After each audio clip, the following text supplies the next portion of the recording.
right, ladies and gentlemen, welcome back to the channel. It is Tuesday, and you know what that means. Time to do the Tao now. Tuesday Tao. Reading from Dr. Wayne W. Dyer's Change Your Thoughts, Change Your Life, Living the Wisdom of the Tao. We'll do a quick touch on the Tao Te Ching, and then, look what I found, some spiritual poems of Jalaluddin Rumi. Jalaluddin Rumi, the Sufi poet, was always a favorite of mine, coming to us from the Wisdom of the Ages by Dr. Wayne W. Dyer.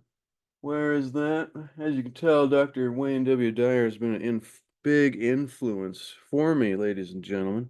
If you've never checked out Dr. Wayne W. Dyer, he is an excellent, excellent mind. However, let us see here if we can find one from Lao Tzu and also Jalaluddin Rumi. Number 9 comes to us from Lao Tzu, and number 14 comes to us from Jalaluddin Rumi. I'm just seeing if there's multiples from said figures. However, so let's go to Lao Tzu, ladies and gentlemen, so we can get a little touch of the Tao Te Ching. The noun, Zen proverb, enlightenment, divinity came to us from Epictetus, Marcus Tullius Cicero, Confucius on patience. This was a really good book. If you didn't check out the series we did on this, we have a whole series on this channel where I went through this entire book. But here we have Lao Tzu coming to us. Chinese philosopher Lao Tzu wrote the Tao Te Ching, which translates to the Book of the Great Way, or the Great Book of the Way. Simply put, the Way. It is the basis for the spiritual practice of Taoism. Dr. Wayne Dyer says here about this verse on the idea of leadership from Lao Tzu of the Tao Te Ching. I am frequently amazed at how many of my contemporary politicians refer to themselves as leaders by virtue of the fact that they hold simply a position of public office. Historically, it is clear that the public office holders are seldom the true leaders causing change. For instance, who were the leaders of the Renaissance? Were they the public office holders? Well, of course not. Which is very fascinating because when we go through the history of Hermetics, at the beginning of the Hermetica, we discovered that the great spiritual philosophy that survives, which I like to call the wisdom of the ages, as a hearkening back to this book, being a collection of all the greatest minds and times of our history. But this wisdom, wherever it popped up, seemed to be in the same place, a collection of the greatest minds in the greatest times of our history, especially the Renaissance, also the city of Alexandria. But were those that leading to cause great change, those that hold the position of public office? No. Were the leaders mayors and governors and presidents of the European capitals? No, indeed. The leaders, ladies and gentlemen, were the artists, the writers, the musicians, and those who listened to their hearts and souls and expressed what they heard from within, leading others to discover a resonating voice within themselves.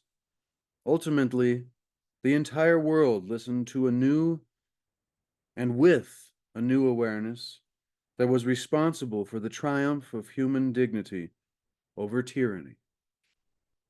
True leaders, ladies and gentlemen, are rarely the officials who are addressed by a title. Lao Tzu said this on this idea, coming to us from the 6th century. Acting simply, true leaders are hardly known to their followers. Next after them are the leaders the people know and admire. After them, those they fear, and after them, those that they despise. To give no trust is to get no trust. When the work's done right, with no fuss or boasting, ordinary people will say, "Oh, we did it." When the work is done right by a true leader, the ordinary people will say, "Oh, we have done this." I will continue because I'm liking this. Hopefully you are. Thank you for joining me and being here. I love and appreciate each and every one of you that spends time with me here on this channel and in the live chat premieres, as well as in the comments after those premieres. It means a lot to me that you would spend your time with me here and all the wonderful authors and poets and mystics and philosophers and sages of the ages, ladies and gentlemen. Currently, Lao Tzu and Dr. Wayne W. Dyer from Wisdom of the Ages. On this alternate idea of leadership. Once again, reading for purposes of teaching and commentary and expanding the mind, so that through, and also entertainment, but so that through this expanded and increased awareness, we can hopefully increase the quality of our lives and the lives of those around us. He continues, quote, "Consider what titles we personally are known by and how we attempt to live up to these titles." This is something I'm always talking about on this channel, is the mask, the persona, the character that we have been created to be. And it almost isn't even our own doing. I mean, slightly, by certain choices and directions we choose to go in our life. But like I mentioned last week, it's like it's almost, our parents and our friends and our teachers and, all of these adult figures in our young life kind of shape the character who we are supposed to be. Like, here, this is who you are. You're supposed to be this and do that and these things. And then you are allowed to express your freedom and creativity in, these certain ways, which is perfectly fine because that's the way that we know how to do it here, anyways, in the West. When I was raised in the 90s. And so it's like, we begin to get this title, this character, who we are. And the real who we are is behind it, driving the vehicle, playing the avatar, so to speak, witnessing the show, but while playing a pivotal role. That makes me think of a thing like, I think it was a song, but life is a movie. And you're the main, like we are the main character. And so we got to get out there and give it our best shot. But that's a different subject. Consider what titles, Dr. Wayne Dyer continues, that you are known by and how you attempt to live up to them. You may carry the title of mother or father, which is an awesome responsibility. When your advice is sought because the kids see you as a leader in the family, keep in mind that what you truly want them to be able to say is, "I did it myself," rather than giving the leader all of the credit. Why? Seek to enhance your leadership qualities by being constantly alert to the mistake of thinking that your title makes you a leader of any sort. So you can use these metaphors for anywhere in your life. That's what I love about Dr. Wayne Dyer and also Lao Tzu in the Tao Te Ching, which is another book we did on this channel. Change your thoughts, change your life, living the wisdom of the Tao, going through all the 81 verses of the Tao Te Ching. But these metaphors can be connected to different, whether you're a parent, whether you're a manager of any sort, whether you are a teacher, whether you are somebody's, there's many different areas that this can go into. And so having those that are seeking your advice or your leadership being able to say, I did it myself, rather than giving you all the credit, is Tao-centered leadership. Seek to enhance these qualities by being alert to the mistake of thinking that our title makes us a leader. True leaders are not known by titles. It is ego that loves titles. So, here's some suggestions for applying the wisdom of Lao Tzu. Before acting, stop and ask ourselves if what we are about to say is going to create hate, fear, admiration, or self-awareness, and choose to nurture the self-awareness. Number 2, act on your desire to be a true leader by being as quietly effective as possible. Catch someone doing something right. Become aware that it is the ego part of you that is suggesting that you are any kind of a failure. Rather than seeing yourself as a failure when no credit comes your way, remind yourself that you have succeeded as a leader, and good-naturedly let your ego know that this is the way to successful leadership. But even outside of leadership, becoming aware that it is the ego part of you that is responsible and that is suggesting and popping in all of these self-judgment, negative feelings such as I am a failure, and many other examples that could go along with that, etc. But it is also not the real you, who is divine, who is complete in each moment. You are whole and complete in each moment, and need not seek after and chase after anything in order to feel complete. Although, unfortunately, that's how we've been raised and taught, and society is structured to make us feel this way. But any part of you that is suggesting that you are not good enough, that you are a failure, that you are incomplete and not whole and harmonious in each moment, is the ego part of you.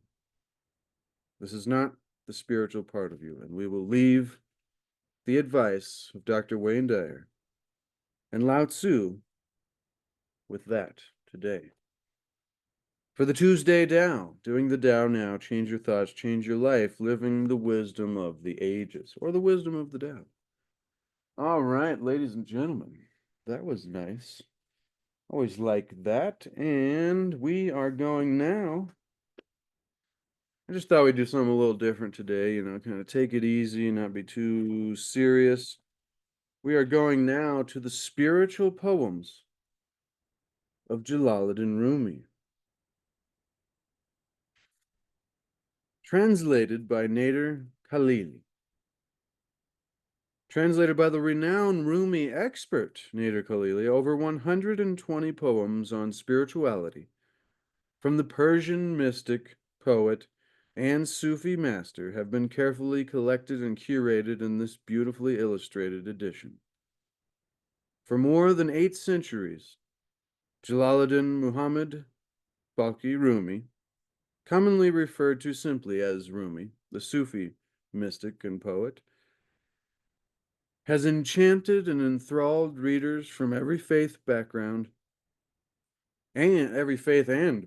with this universal, if I could only read, like there was a comment one time, it's like, in this video, Chase attempts to read. I loved that. That was hilarious. We need some levity, even if he was trying to be rude. I'm like, that's fine. No offense taken. I'm not trying to be perfect here by any means. We're having fun. So once again, thank you for being here and joining me. I love and appreciate each and every one of you so much. Beautiful cover on this book here. If only I could take off these cheap stickers, but it reminds me to go back and look for more of these. I just found the I Ching. Big old hard copy for very good price not too long ago. Ladies and gentlemen, however, with Rumi's universal themes of love, friendship, and poetry, he has enchanted and enthralled readers from every faith and spiritual background possible, which he seamlessly wove into resplendent poetry. The verses herein perfectly express the spiritual quest and desire for a deeper understanding of not only ourselves, but also of our collective oneness as humankind. Our collective oneness, ladies and gentlemen, as humankind. How often do we talk about oneness here on this channel? Some beautiful, beautiful book here. The contents, an introduction to Rumi's spiritual poetry. I'll probably have to come back and do this as a separate series itself. I just wanted to give us a little taste and a little taste of some Tao, Tuesday Tao today, and Lao Tzu, and a little taste of Jalaluddin Rumi's spiritual poetry. Jalaluddin Muhammad Balkhi Rumi was born in 1207.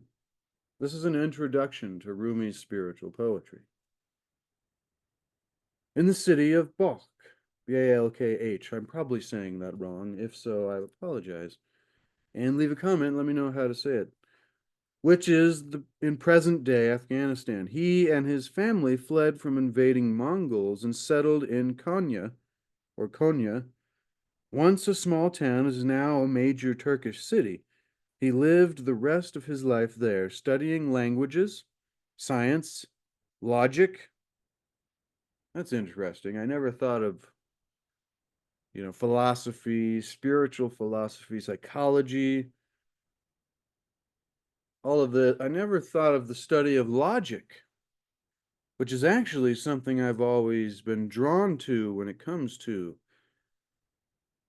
what is it called? Our erroneous zones, as Dr. Wayne Dyer describes it, but those areas of us that are totally illogical and we're like having stress and anxiety and anger and sadness and all of this terrible negative experience in life, which is what I'm obsessed with, trying to seek to achieve and maintain happiness through a greater awareness, a great enlightenment, so we can have a greater quality of life and less of all that negative stuff that comes from a lot of times the lack of simple awareness or the study of logic and what may be illogical for us to be thinking or believing about ourselves that may cause us a negative experience.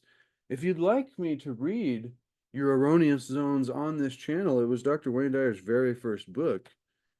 I would be very happy to do that, or we could do it on Patreon separately. Let me know, ladies and gentlemen, what you think. Studying science, languages, logic, and Islamic philosophy. He was a respected Islamic scholar and teacher on a steadfast course until the day he met great upheaval in the form of Shams Tabrizi, a Sufi master who came to Konya in 1244. This may have been Rumi's first introduction to the mystical, spiritual quality of the Sufi masters. Rumi was drawn to Shams. If it's Shams, I'm sorry, I don't want to call him a sham. This guy is not. He's amazing.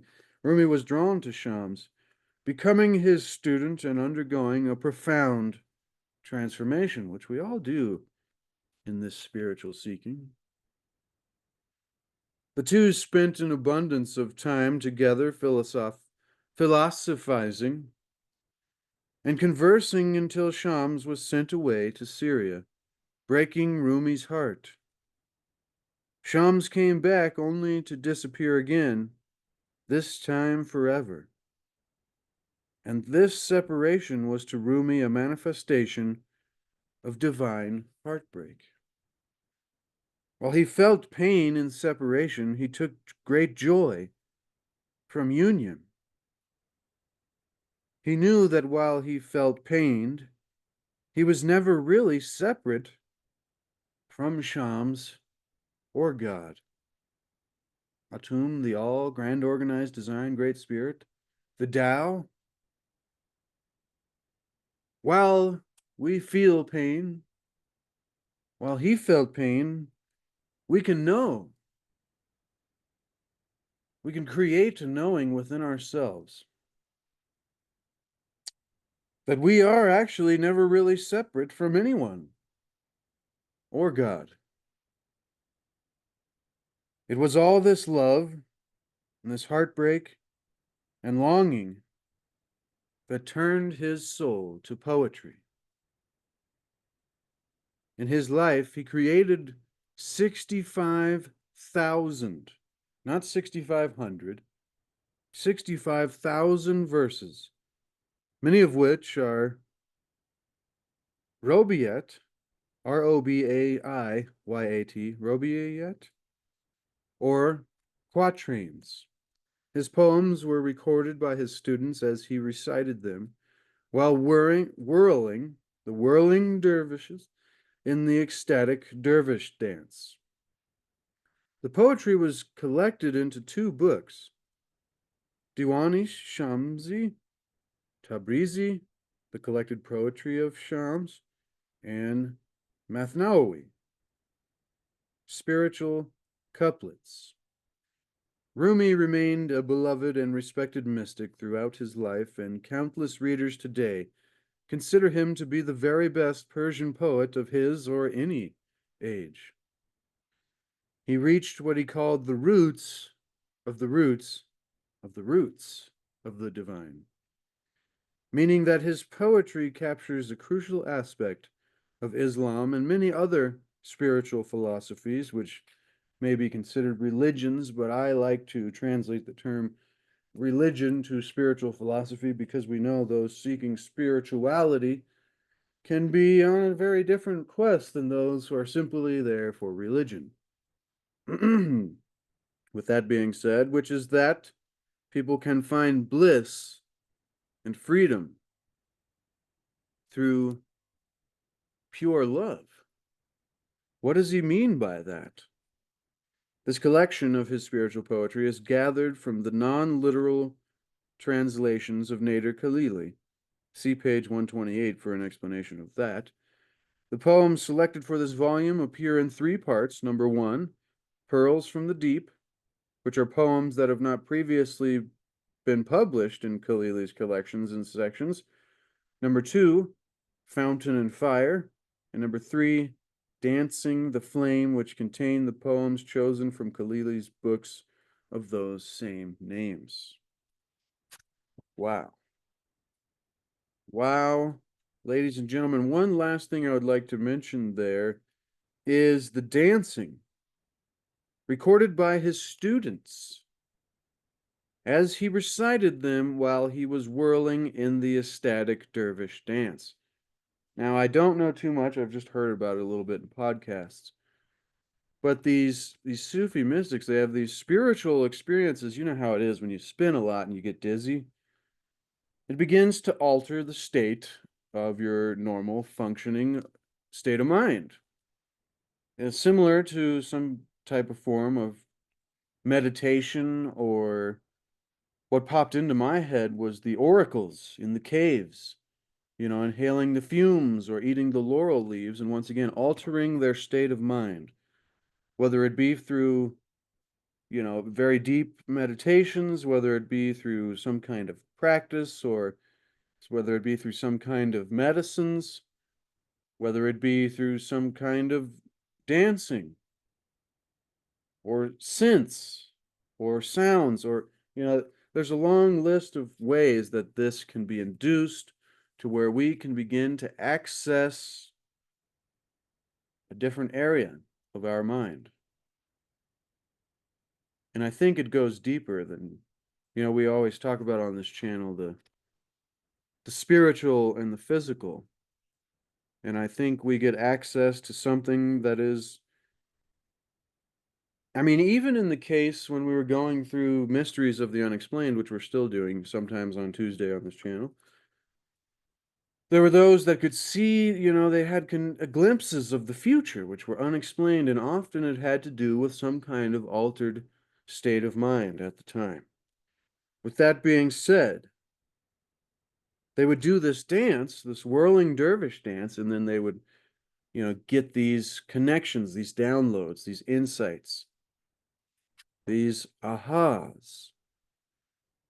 And so his students would record his poems as he recited them, doing this incredible whirling dervish dance. And if you've never seen it, I've only seen an example one time.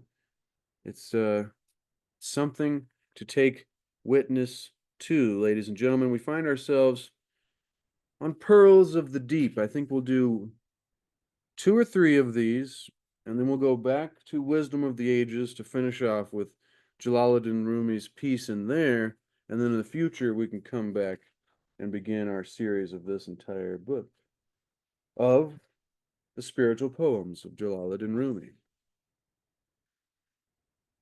Begins, though, Pearls of the Deep. His first poem is entitled Don't Seek Fame.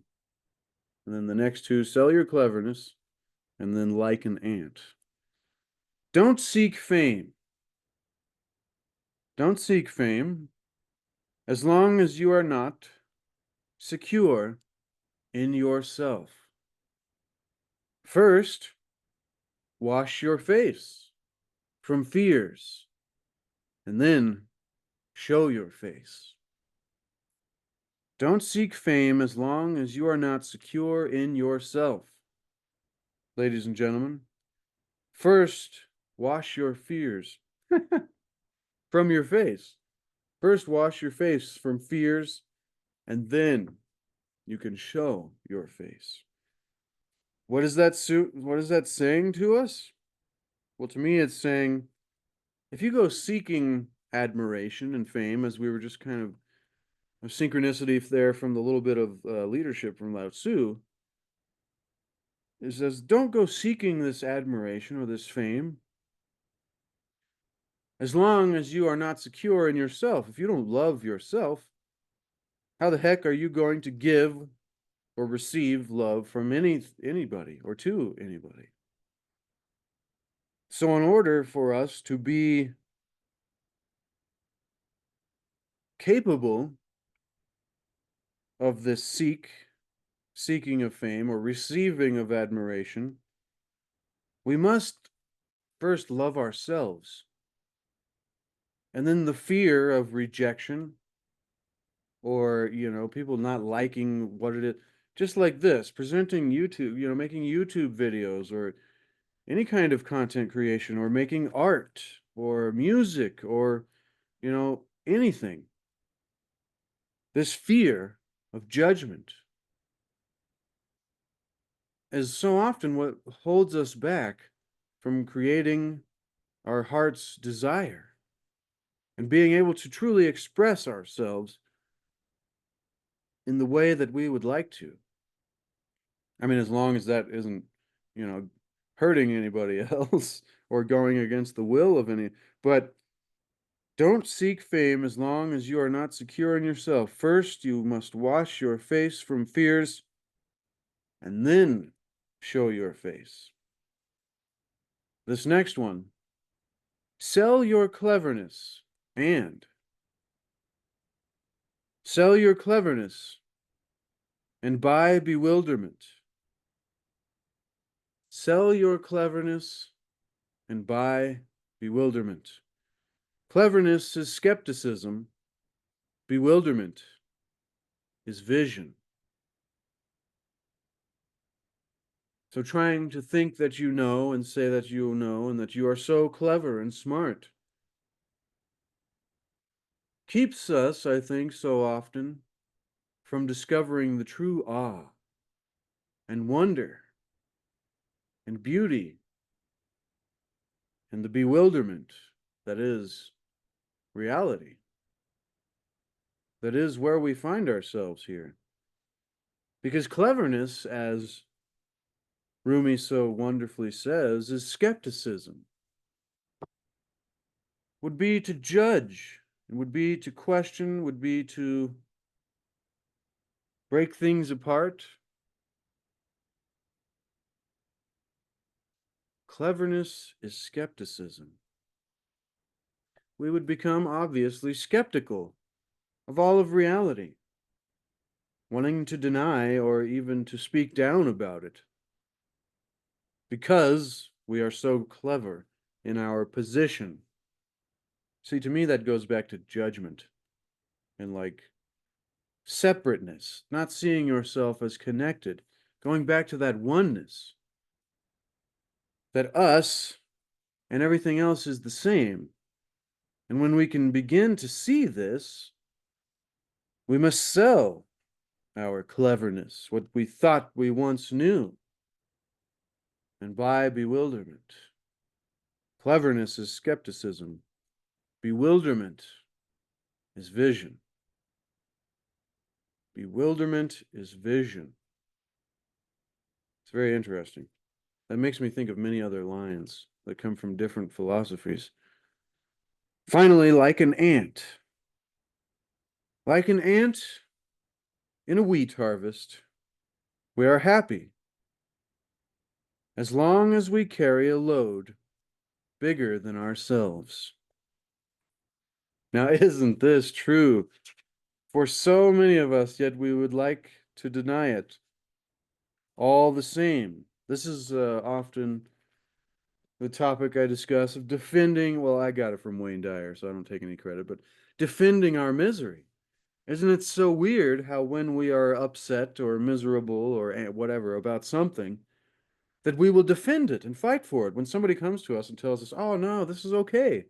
Like, look, no, it's just fine. We go, no, listen, you're not hearing me. You don't understand. You don't get it. This is why it's screwed up, and this is why it's terrible, and this is why I'm miserable, and I'm going to defend it even if you're giving me perfectly reasonable, logical, back to the logic and the illogical, and us defending our misery. Because why, ladies and gentlemen, why is it that we do this? Well, like an ant in a wheat harvest, we are only truly happy as long as we carry a load that is greater and bigger than ourselves. And so, in other words, I think we would feel very weird, most of us, unless we've done this kind of, personal, psychological, philosophical, spiritual transformation process of thinking about this all the time and recognizing it when it pops up for yourself and then beginning to adjust. But most of us, we feel very weird if we don't have this kind of weight on our shoulders, this responsibility, and not the ability to respond, but just like having to deal with a whole bunch of stuff. And it's like to as Jalaluddin puts it, we are happy as long as we carry a load bigger than ourselves. The stresses and the struggles and the frustrations of life, and for so many of us, it would be weird. It would feel empty and free, and we almost might feel lost, not having to carry a load bigger than ourselves. Like an ant in a wheat harvest, we are happy as long as we carry a load bigger than ourselves, ladies and gentlemen. Wine is intoxicated from me, not me from the wine. Body exists because of me, not the other way around. That is a deep lesson. Does your mind, does your consciousness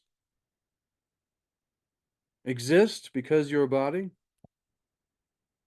Or is it the other way around?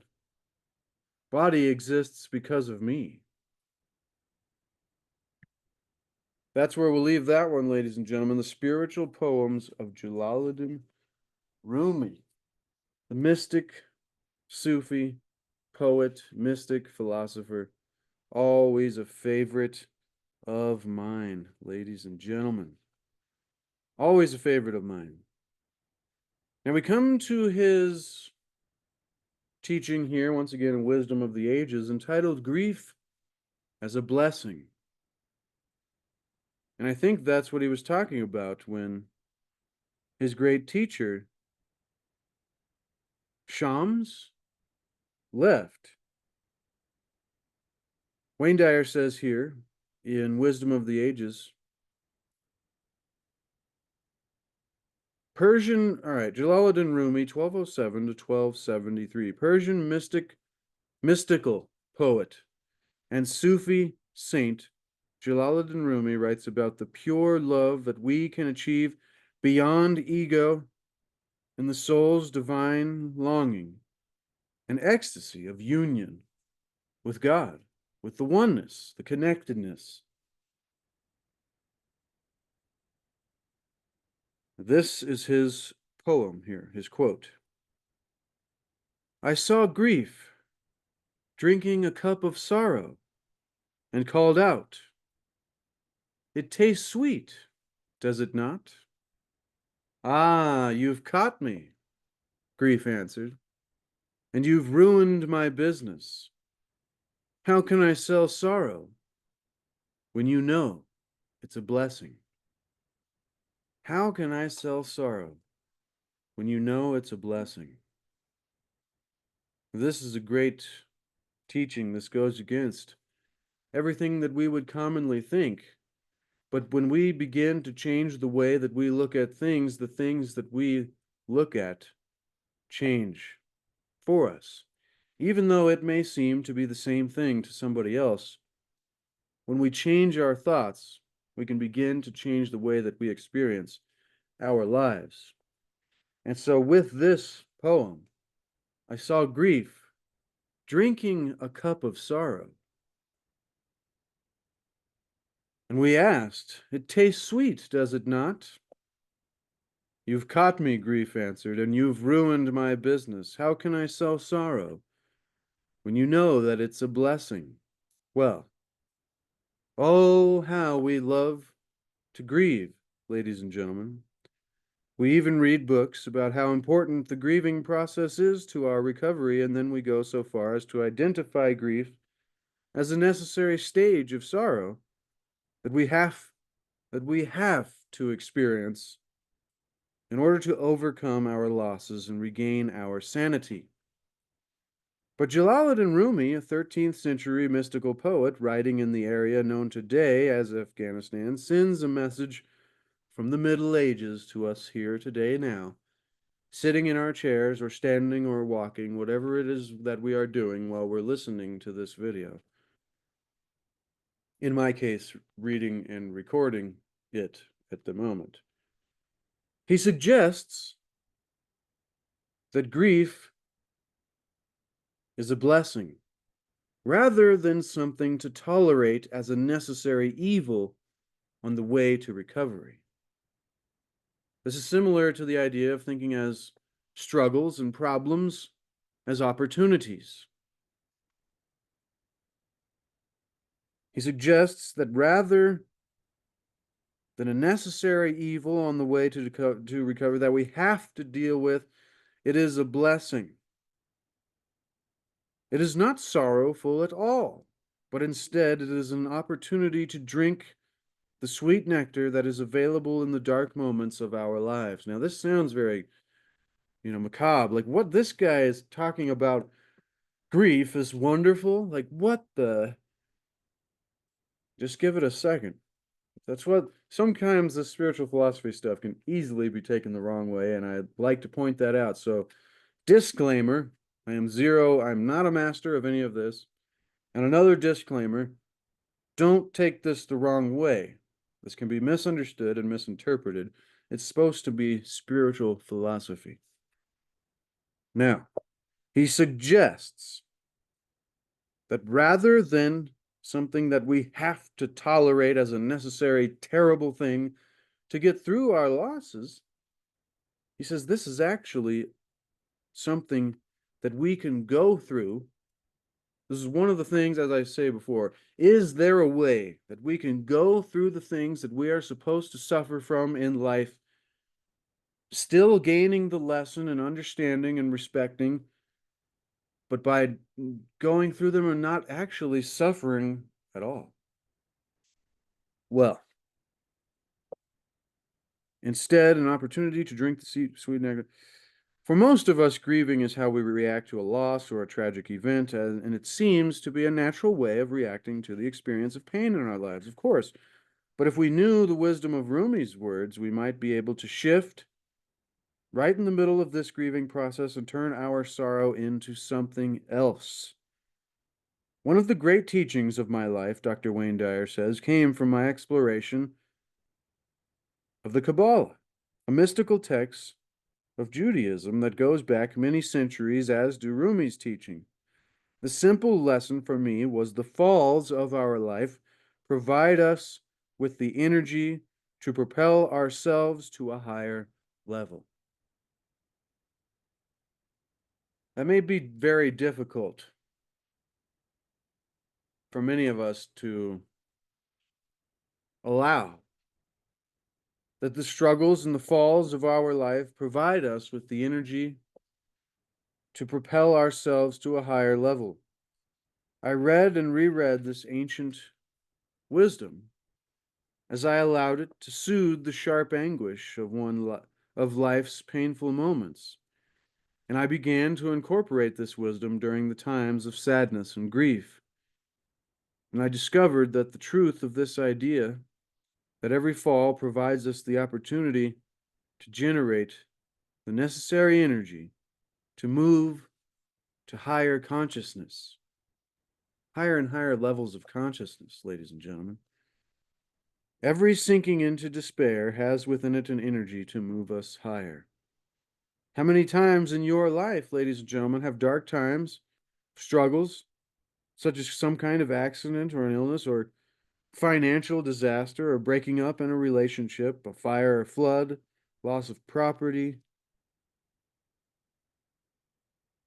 How many of these have propelled us into stages of anguish and anger, denial, and then grief? And like most of us, we sink into a sorrow and then feel the need to tell everyone about our misfortunes.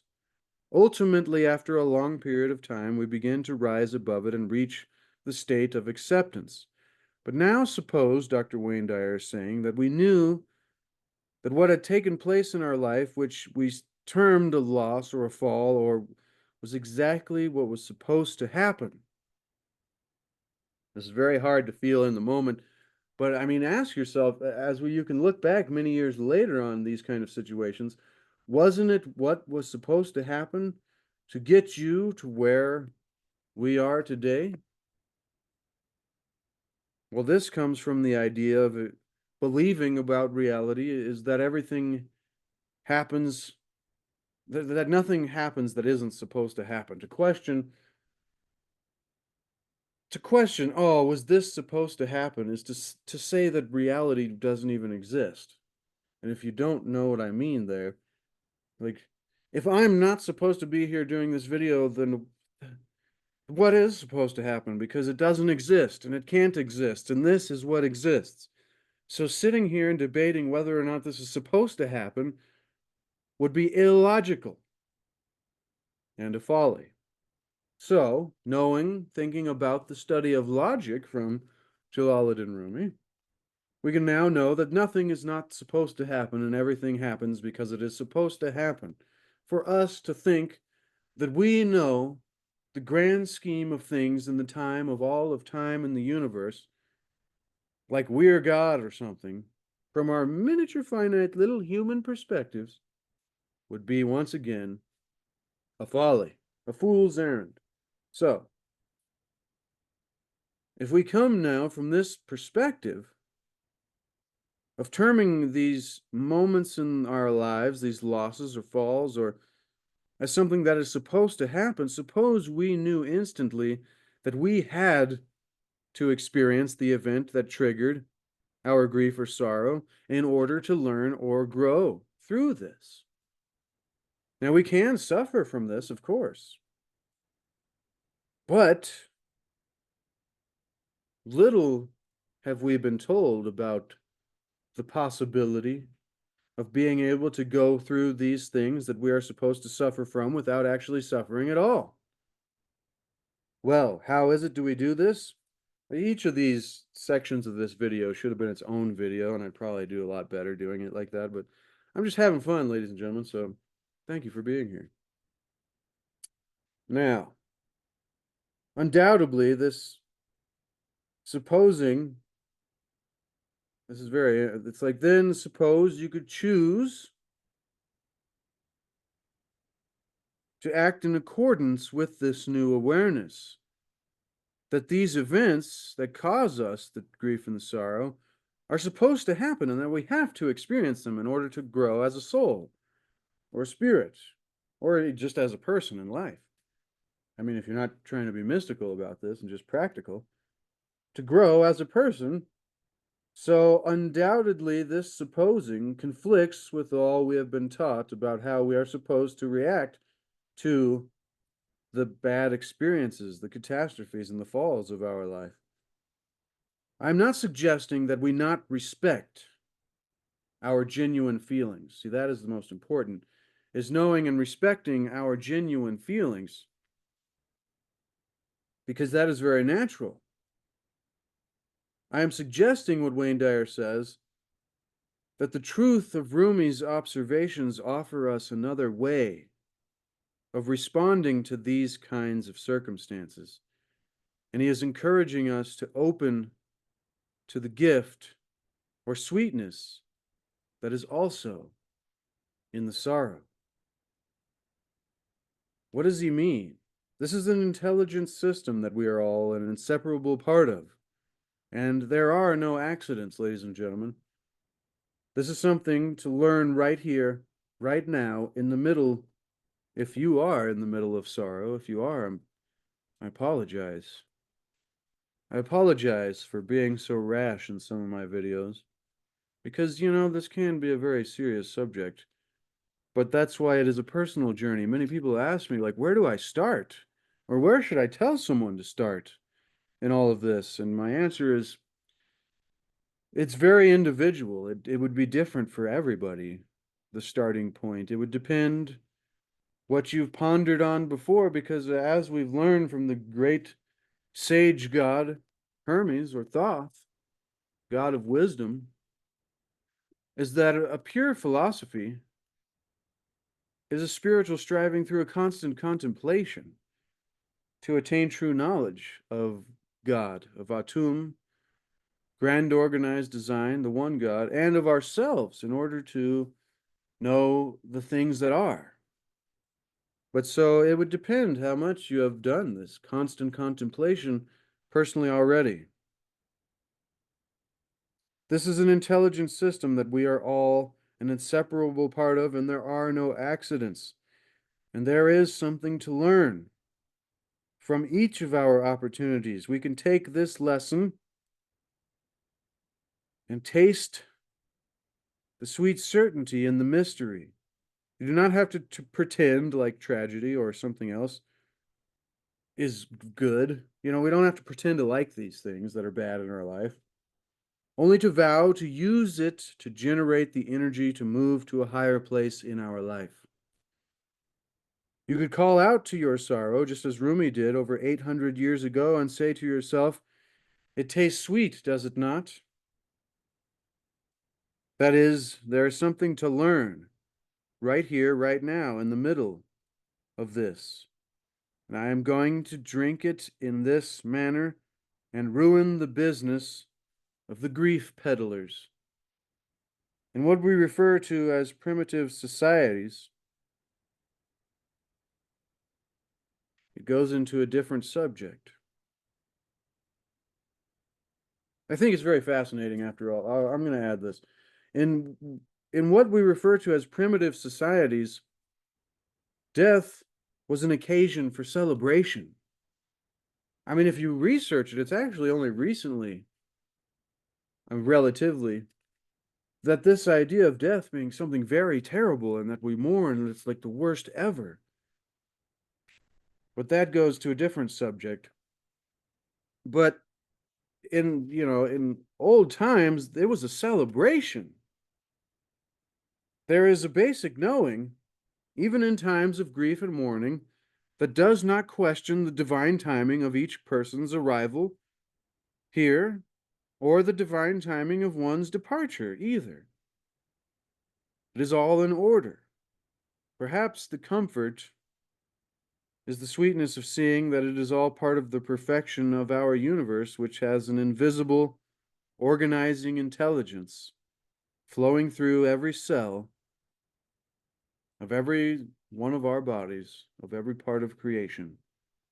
This grand organized design, God, but as Wayne Dyer describes it brilliantly, the invisible organizing intelligence flowing through every cell of creation, including the many painful experiences over a lifetime of each of ours, and then celebrating in it all.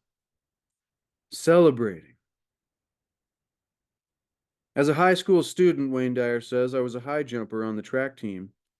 He says, I won't discuss the heights that I ascended to, but we know from the movies that white men can't jump.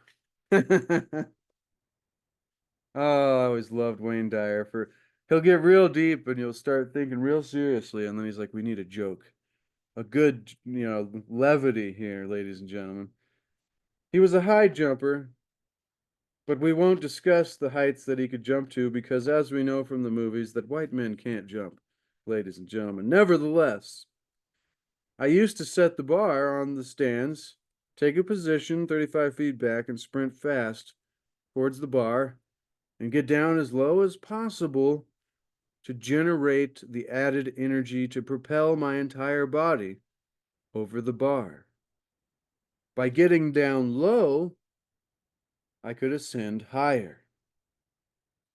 My high school track days provide me with an image that is analogous to the message of Rumi, and it is the message of the wisdom of the ages, and it is Dr. Wayne Dyer's and my message to us today, ladies and gentlemen, that we must get lower in order to propel ourselves to higher places in our lives. These are the things that we are supposed to go through in order to get to where we need to go. Grief, when it is only an inner experience of sadness and sorrow, will keep you down in the very depths of the plunge itself. It will immobilize us and weigh us down with guilt and anguish, but when we know that this despair has within it an opportunity, some sweet blessing, as the mystic Sufi poet described it, we disrupt this grief and sorrow partnership, and the fall helps us regain our footing and begin to rise above the devastating potholes of life here on the physical plane on Earth.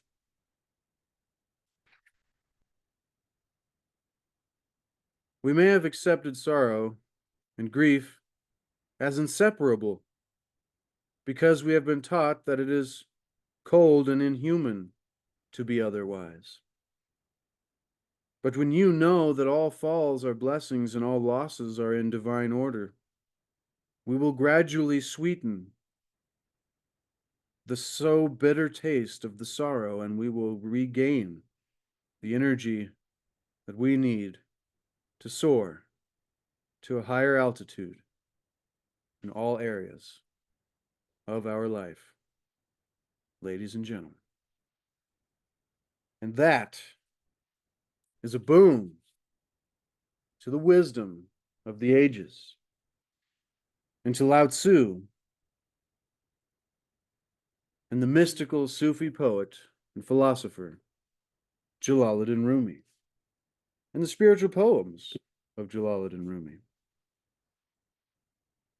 Boom, ladies and gentlemen.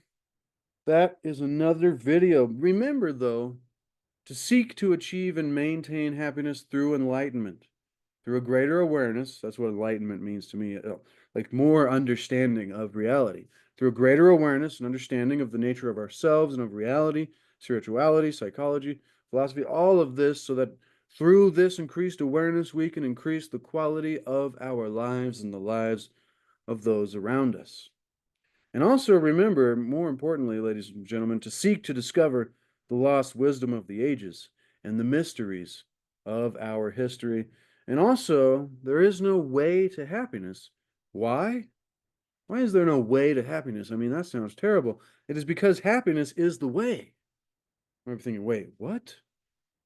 Happiness is the way? Well, it is the ability that we must create within ourselves to bring to life. And when we can create that ability within ourselves to bring happiness to life, then all the things we've been telling ourselves and we've been taught for so long, oh, when I get this and have that much and get all these things, then I'll finally be happy. That all becomes irrelevant because then we are there. And then hopefully the entire journey is wonderful. Thank you so much, ladies and gentlemen. I love and appreciate each and every one of you that spends time here with me on the channel. It means a lot to me. It really does. I don't just say that either. I'm like, sometimes I think I'm crazy. But it's all for fun. I mean, I was saying this to my friend, whether yesterday or the day before. I was like, if you're here for the content and the lessons, that's cool. But I'd rather you be here for me, regardless of whatever it is I'm talking about, because that's how I follow people that I watch. Is I don't care what subject they're talking about. I just like listening to the person ramble. And so those are the kind of fans that I'm trying to create, ladies and gentlemen. That's why I'm not trying to be too perfect here. I'm just trying to have fun so that we can have fun, so that we can maybe learn a little bit and enjoy our lives and have a good time for an hour or whenever I post some videos. So hopefully you enjoy these, ladies and gentlemen. Once again, thank you. I love and appreciate you all. Be sure to expand the description. I will have this book linked there down below so you can get it for yourself to put it on your shelf, as well as this one.